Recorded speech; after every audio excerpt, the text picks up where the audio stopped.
I have a photo of Gloria holding Chairman Mao in her arms. Gloria is kneeling and smiling, and her eyes shine. Chairman Mao is trying to get down. To their left, part of a Christmas tree can be seen. On the back, Mrs. Knudsen has written in tidy letters, "How we made her feel gratitude for our love."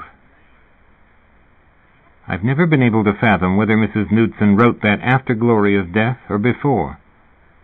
The Knudsens mailed me the photo mailed horse lover Fat the photo a month after Gloria's funeral. Fat had written asking for a photo of her.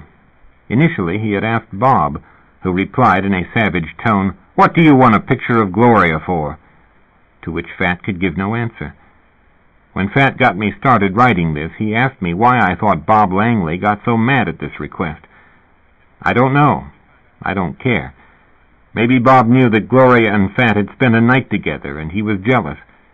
Fat used to say Bob Langley was a schizoid. He claimed that Bob himself told him that. A schizoid lacks proper affect to go with his thinking. He's got what's called flattening of affect. A schizoid would see no reason not to tell you that about himself. On the other hand, Bob bent down after the graveside service and put a rose on Gloria's coffin. That was about when Fat had gone crawling off to the VW. Which reaction is more appropriate? Fat weeping in the parked car by himself, or the ex-husband bending down with the rose, saying nothing, showing nothing, but doing something? Fat contributed nothing to the funeral except a bundle of flowers which he had belatedly bought on the trip down to Modesto. He had given them to Mrs. Knudsen, who remarked that they were lovely. Bob had picked them out.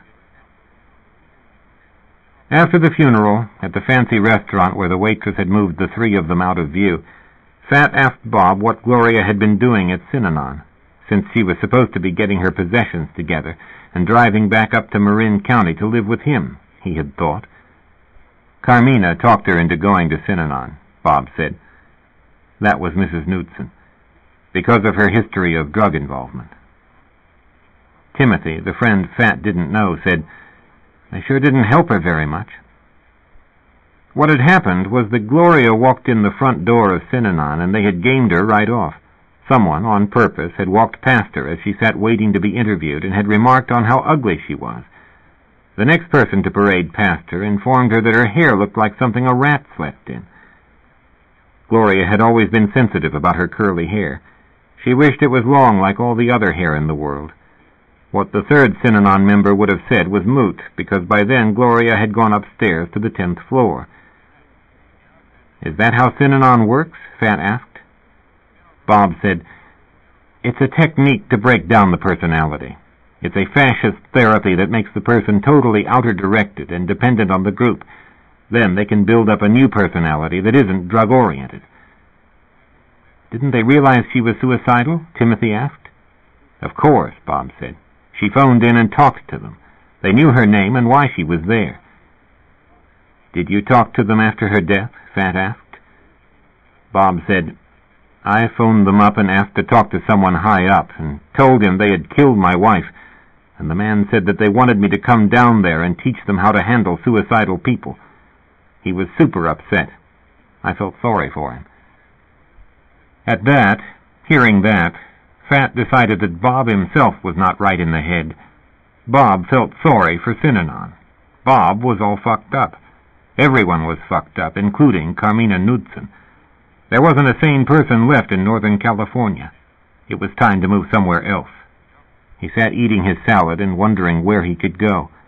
Out of the country. Flee to Canada like the draft protesters.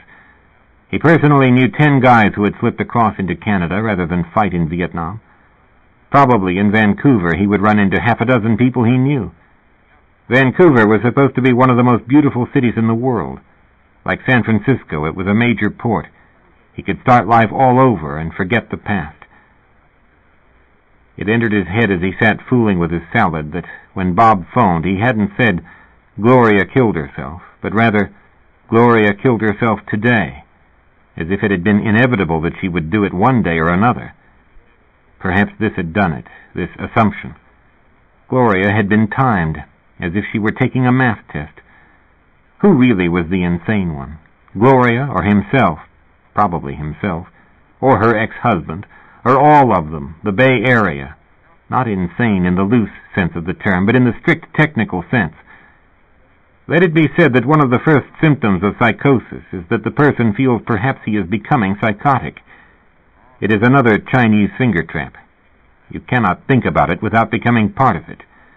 By thinking about madness, Horselover Fat slipped by degrees into madness. I wish I could have helped him.